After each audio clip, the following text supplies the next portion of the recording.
Hello, Greg Lasser for Online Tennis Instruction. And here's a concept I want to share with you about hitting depth on your ground stroke. So you may have heard you want to have an air target, and the height gives you depth. So when you aim for an air target, you aim higher over the net, the ball will go deeper.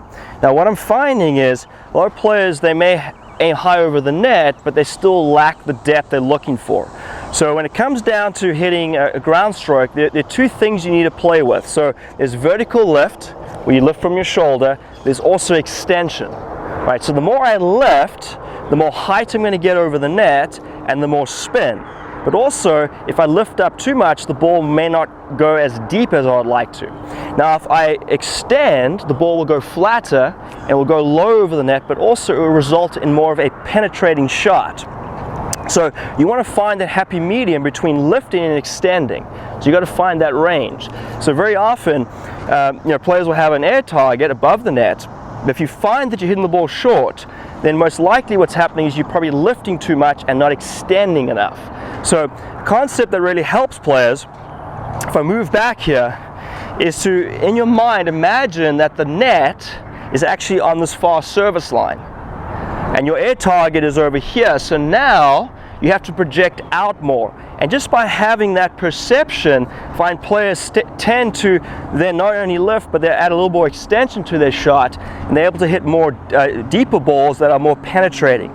So that's really key when you do this, is to in your mind imagine the net's on the service line and you want to aim above this net, so you're projecting more outwards towards your target. Alright, so I don't know if you can see, but on the far side we have the bench set up, and Ava, I'm going to rally up the middle of the court, and my goal is to aim above that bench. So that's now my new imaginary net, so I can work on extending and getting better depth. So we're going to rally here.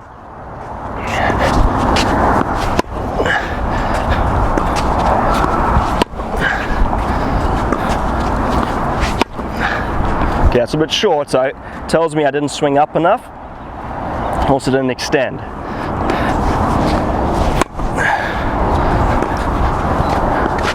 So this really helps me to develop a more aggressive arc and trajectory of my ground strokes.